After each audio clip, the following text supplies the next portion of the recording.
Sa report naman ay lumabas na rin kung ano pa yung mga mahihigpit na pangangailangan. Nagaling na po kami sa San Nicolas since this morning. Yung tatlo mo ng importanteng bayan sa Nicolas, we just came from Balete at ngayon nandito po kami sa Talisay. Meron din kaming dala na isa sa reassessment na napag-usapan, yung mga karagdagang pangangailangan muna. Meron po ba kayong mga evacuees ngayon na nandito o bumalik muna lahat?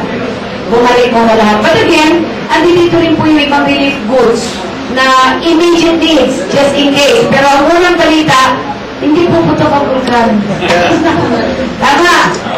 Dahil kung tayo magdasal na hindi ay papaitulot ng ating Panginoon na pumunta tayo sa level 3. Kasi sa ating report naman, sa ating bulletin, sa report ay hanggang kanina umaga, ay nasa level 2 pa rin tayo.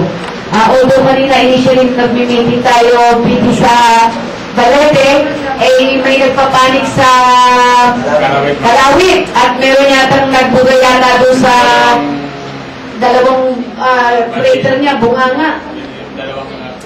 Dalawang quake na nandun, medyo nagpanik kanina, but according sa PBOX, still, don't panic, nasa level 2 pa rin. Okay. Ang importante lang naman po dito, ngayon nagdala tayo ng just in case immediate needs. Pandagdag po ng kulang po, pagkain, gamot, nakakailanganin. Ito yung initial uli. But that doesn't mean na pagka huwag na maipaintulot, nag-level 3 tayo, yan naman ay tuloy-tuloy. Ang isang importante lamang pong matakil natin sa ngayon, noted naman yung mga binanggit nyo kahapon na pangangailangan, we're working on it already. So, itong tinatawag po nating flow of communication. Kasi, the other night or last night, ay medyo nagkagulo sa Laurel. At merong mga nagpapasabi doon na puputok na, yan ay senyales, nagpanik yung mga tao. So, itong flow of communication natin on volcanic alert is very, very important. At ito ang talagang ipinagdidiinan natin sa tatlong bayan.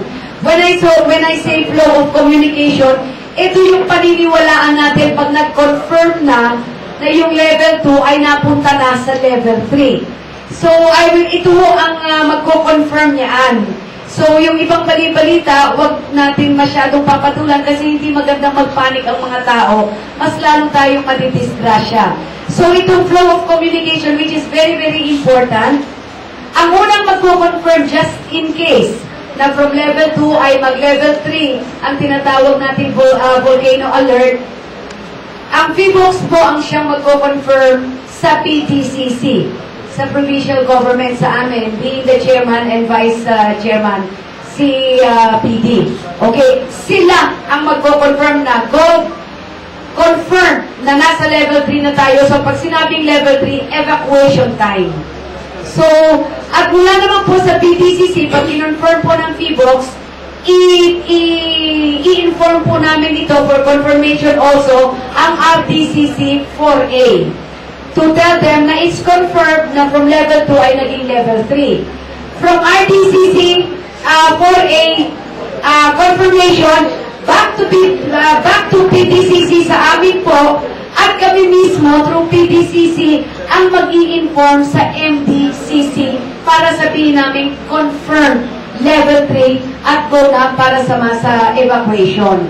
So, ito po yung, and then from MDCC sa inyo na po yan, Mayor.